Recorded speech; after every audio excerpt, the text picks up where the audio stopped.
नमस्ते। आज हम एक ऐसी किताब की कह सकते हैं गहराई से पड़ताल करने वाले हैं जिसने दुनिया भर में लाखों लोगों की सोच पर असर डाला है।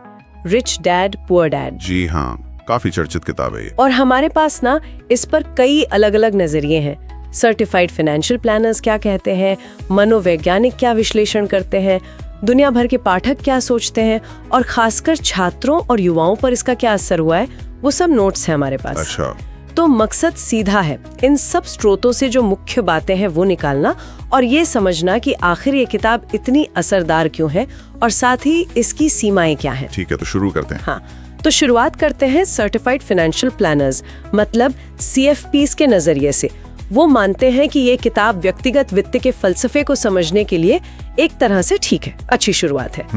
पर जब बात आती है ठोस सुरक्षित रणनीति की, तो वहाँ ये थोड़ी कमजोर पड़ जाती है। बिल्कुल, मतलब स्रोत यही बताते हैं कि किताब क्यों अमीर बनना है, ये तो बड़े अच्छे से समझाती है, प्रेरित करती है। हाँ, प्रेरणा देती है। पर कैसे सुरक्षित तरीके से अमीर बने, इस पर ज्यादा विस्तार नहीं है। जैसे रिस्क मैनेजमेंट है, डाइवर्सिफिकेशन मतलब अपने निवेश को अलग अलग जगह लगाना, हाँ। या किसी भी निवेश की ठीक से जांच पड़ताल करना, ड्यू डिलिजेंस जिसे कहते हैं, इन जरूरी चीजों पर वो ज्यादा बात नहीं होती। अच्छा, तो यानी मोटिवेशन तो भरपूर है, पर सिर्फ इसके आधार पर अपने पैसे के फैसले लेना वो थोड़ा जोखिम भरा हो सकता है। हाँ, कह सकते हैं। शायद ये जटिल वित्तीय दुनिया को कुछ ज्यादा ही सरल करके दिखा देती है। हाँ, ये एक पॉइंट है। अच्छा, अब आते हैं इसके मनोवैज्ञानिक पहलू पर। ये भी बड़ा दिलचस्प है।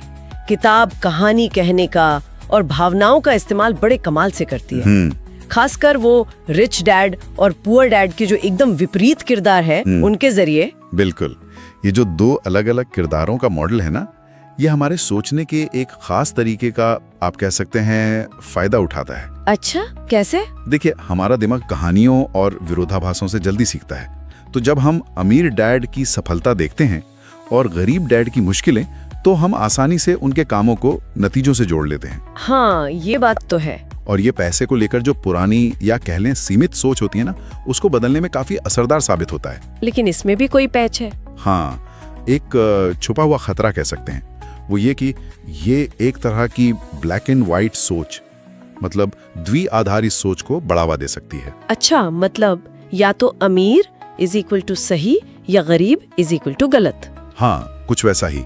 जबकि असल जिंदगी की जो वित्तीय हालात होते हैं, जो रास्ते होते हैं, वो कहीं ज्यादा पेचीदा होते हैं, मिले जुले होते हैं। ग्रे एरिया बहुत होता है। सही कहा। तो ये तो हुई पेशेवरों की राय और मनोवैज्ञानिक असर, लेकिन इसका जो जादू है वो शायद दुनिया भर में, खासकर युवाओं पर काफी गहरा है ना। भले ये अमेरिकी सोच पर आधारित किताब है। हाँ, इसकी वैश्विक अपील तो कमाल की है। आप देखिए, भारत, नाइजीरिया, ब्राजील जैसे देशों में, जहाँ शायद औपचारिक वित्तीय शिक्षा उतनी आम नहीं है। हाँ, वहाँ कम है। वहाँ इसके आइडियाज कई लोगों को बड़े क्रांतिकारी लगते हैं, खासकर उन युवाओं और उद्यमियों को जो नौकरी के पारंपरिक रास्ते से हटकर कुछ अपना करना चाहते हैं। लेकिन इसमें वो लोकल वाला एंगल भी तो ध्यान रखना होगा। बिल्कुल, ये ध्यान रखना बेहद जरूरी है कि इसके कई उदाहरण, जैसे अमेरिकी रियल एस्टेट के नियम या टैक्स के कानून, वो हर देश में वैसे के वैसे लागू नहीं होते। हाँ, ये तो है। तो अपने देश के नियम और बाजार को समझना बहुत महत्वपूर्ण है। और खास तौर पर छात्रों और युवाओं का क्या? हमारे स्रोतों से पता चलता है कि अक्सर यही वो पहली किताब होती है जो उन्हें फाइनेंशियल इंडिपेंडेंस मतलब वित्तीय आजादी के विचार से मिलवाती है। हाँ, ये बात सही है। ये उस आम सोच को चुनौती देती है कि भाई एक अच्छी डिग्री मिल गई तो बस कामयाबी पक्की है। बिल्कुल। कई युवा बताते हैं कि इसे पढ़कर उन्हें साइड में कुछ काम शुरू करने, जिसे साइड हसल कहते हैं, या ऑनलाइन पैसे कमाने के तरीके खोजने की प्रेरणा मिली। ये प्रेरणा मिलना तो अच्छी बात है, पर एक चिंता जो स्रोतों में दिखती है वो ये है कि कहीं ये युवाओं को मतलब बिना पूरी बात समझे औपचारिक शिक्षा का महत्व कम आंकने पर न उकसा दे। अच्छा, ये भी एक रिस्क है। हाँ, क्योंकि देखिए, शिक्षा और हुनर का अपना एक स्थायी मूल्य है, उसे नजरअंदाज नहीं करना चाहिए। संतुलन साधना बहुत जरूरी है। संतुलन। तो अगर हम सारी बातों को समेटें तो क्या निकल कर आता है? यही कि ये किताब सोच बदलने में, खासकर पैसे को लेकर जो दकियानूसी ख्याल हैं, उनको तोड़ने में बहुत शक्तिशाली है। हाँ। ये प्रेरणा का एक बड़ा स्रोत है, खासकर युवाओं के लिए और उन जगहों के लिए जहां वित्तीय साक्षरता शायद उतनी नहीं है। और वो एसेट लायबिलिटी वाला कॉन्सेप्ट। हाँ, उसका जिक्र जरूरी है। उसका जो एसेट और लायबिलिटी के बीच का फर्क समझाने का तरीका है ना, मतलब एसेट वो चीजें जो आपकी जेब में पैसा डालती हैं और लायबिलिटी वो जो आपकी जेब से पैसा निकालती हैं। वो बहुत सीधा और प्रभावशाली है, लोगों को जल्दी समझ आता है। बिल्कुल, लेकिन फिर वही बात, सिक्के का दूसरा पहलू भी है जी। वो ये कि ये जटिल वित्तीय चीजों को शायद जरूरत से ज्यादा आसान बना देती है।